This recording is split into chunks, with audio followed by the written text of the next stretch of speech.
Mēs esam šokā, šādu auto nav gadījies redzēt, tas ir BMW X1.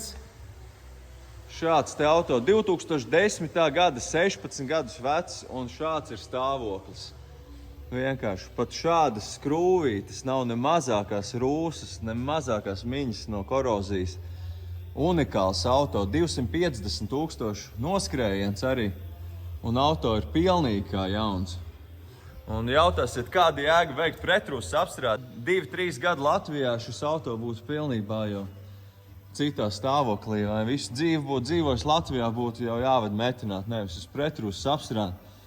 Bet stāvoklis ir vienkārši unikāls šeit. Sliekšņos tiekam arī klāt visur.